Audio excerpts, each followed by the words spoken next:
Lalu bagaimana kasus polisi tembak polisi di Solok yang dilatar belakangi oleh tambang bisa diungkap secara transparan dan bagaimana gambaran keterlibatan aparat dalam kasus tambang ilegal?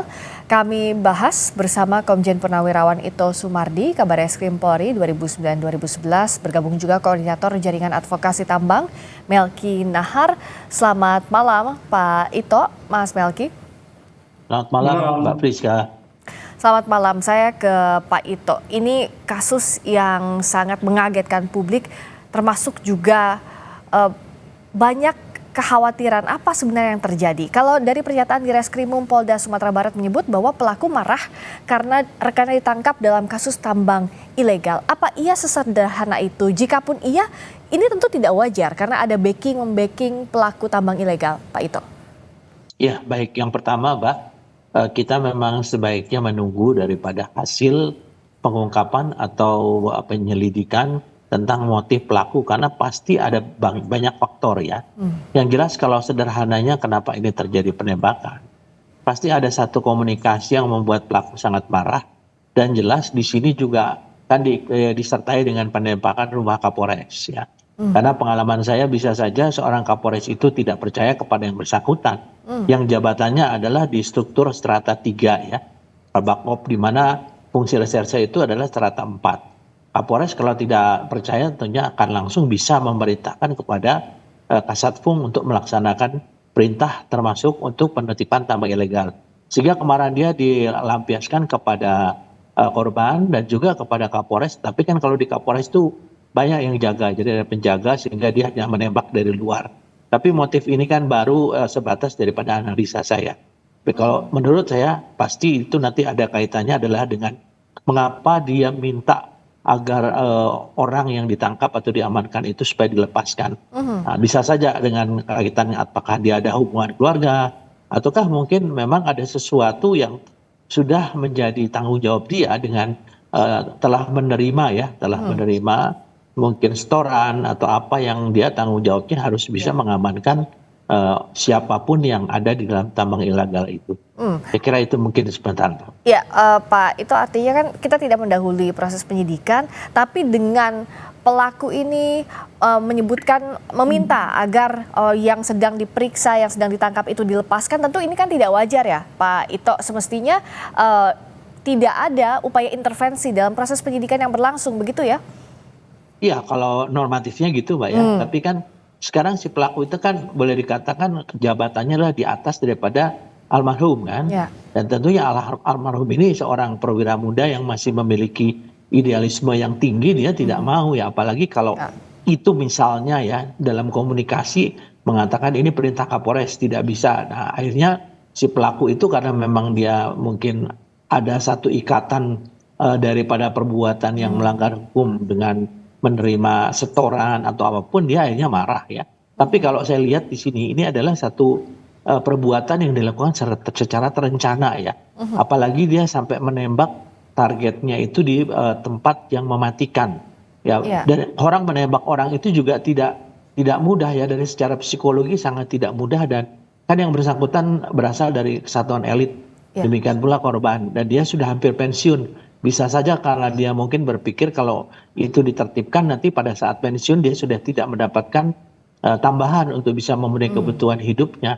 Sehingga dia menjadi panik, menjadi marah, dan akal sehatnya hilang. Di situ analisa saya demikian. Ya, tapi praktik membacking tambang ilegal yang Pak Ito ketahui sejauh ini, apakah banyak kasus serupa? Saya adalah wakil Satuan Tugas Penambangan tanpa izin dulu ya, penanganan tahun 2002, Mbak. Nah, saya kira teman-teman di Jatam punya tuh datanya. Dulu pimpinannya Pak Brigjen Slamet Singgi ya. Nah itu saya mengalami betapa sulitnya untuk menangani tambang ilegal.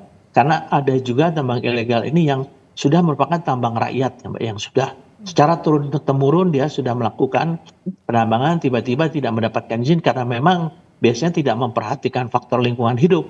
Nah pada akhirnya begitu ditertibkan kan mereka akan kehilangan mata pencariannya, sehingga terjadilah perlawanan. Ada juga pihak lain yang memanfaatkan.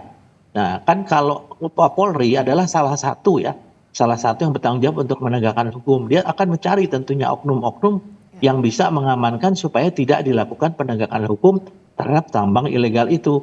Yang dicari pasti yang orang punya jabatan. Nah ini kan tadi Kabakop itu kan orang ketiga.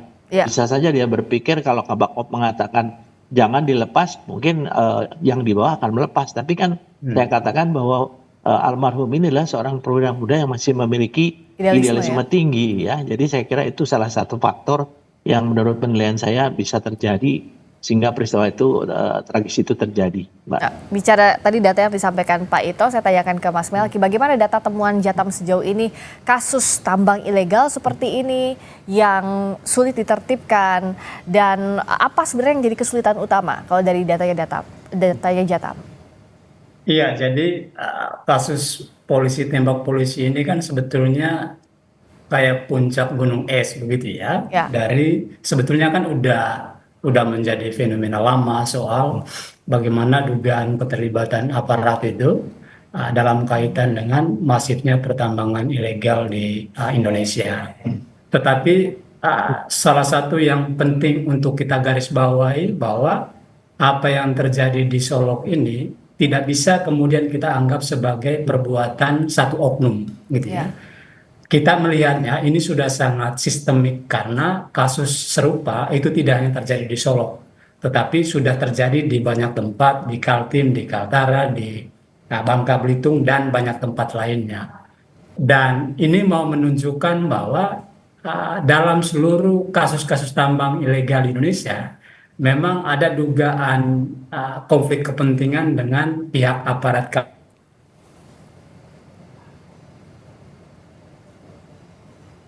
Mas Melki masih terhubung, tampaknya terputus komunikasinya. Oke, nanti resistensi. Oke, silakan. Dan itu yang terjadi lanjutkan di Solo. Begitu.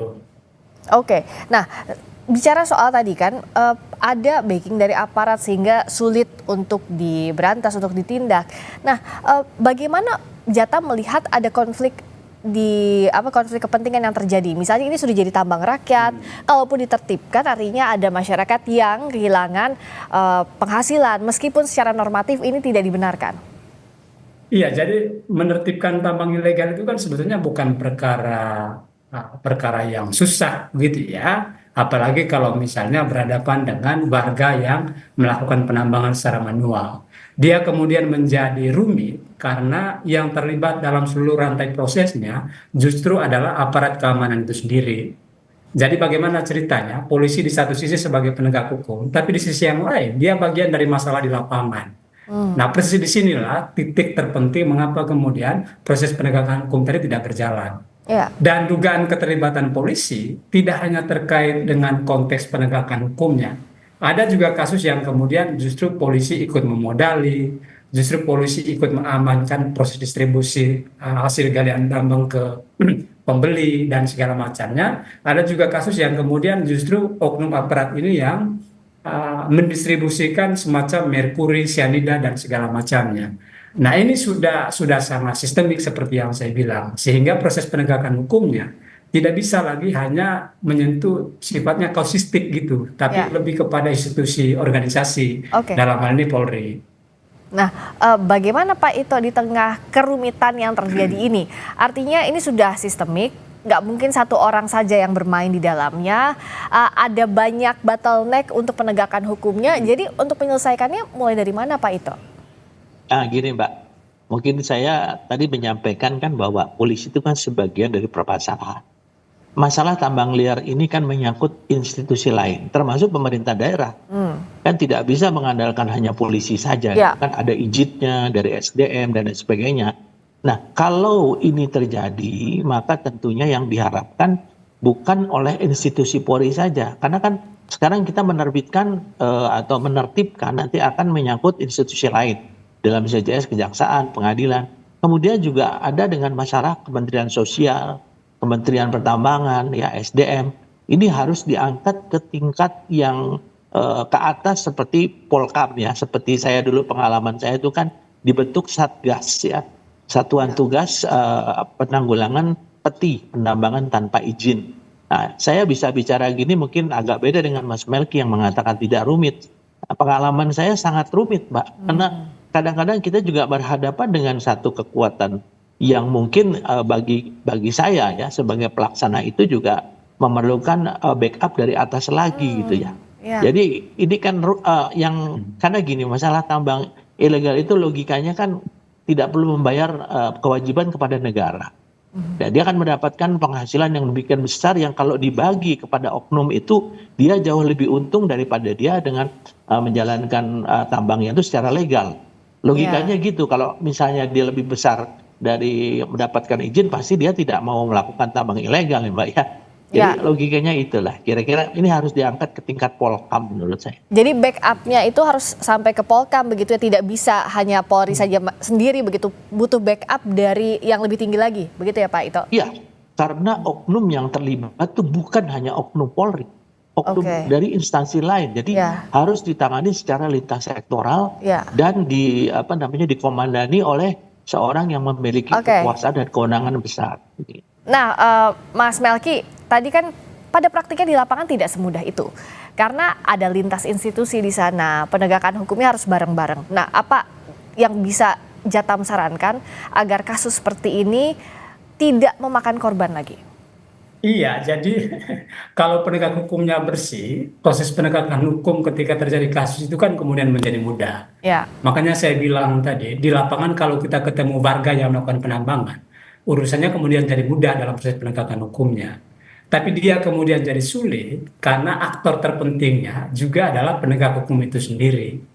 Nah, saya mengutip pernyataan Kapolri Listio begitu ya, bahwa ikan itu selalu busuk dari kepalanya. Kalau kepalanya busuk, ya ekornya juga ikut busuk begitu. Nah, untuk mengatasi ini saya kira memang harus secara institusional dan harus mulai dari yang jabatan tertinggi. Kalau ini tidak clear, saya kira kasus yang sama pasti akan terus mengulang. Dan mudah-mudahan kita meskipun kita tidak berharap begitu ya, tetapi saya kira dalam pengalaman kita memang benar seperti yang Pak Ito bilang tadi, yang terlibat itu tidak hanya aparat keamanan, ada juga institusi dari pemerintah, ada juga perusahaan dan segala macamnya. Tapi kan bicara konteks penegakan hukum, si penegak hukumnya harus clear dulu. Kalau dia clear, enak dia mainnya. Tapi kalau dia bagian dari masalah, ya pasti akan terjadi konflik kepentingan lah. Jadi komitmennya harus dari hulu sampai hilir ya untuk penegakan hukum di kasus ini. Baik, terima kasih Pak Ito, Komjen Purnawirawan Ito Sumardi. Terima kasih juga Mas Melki Nahar telah bergabung di sini malam. Baik, terima kasih. Terima kasih.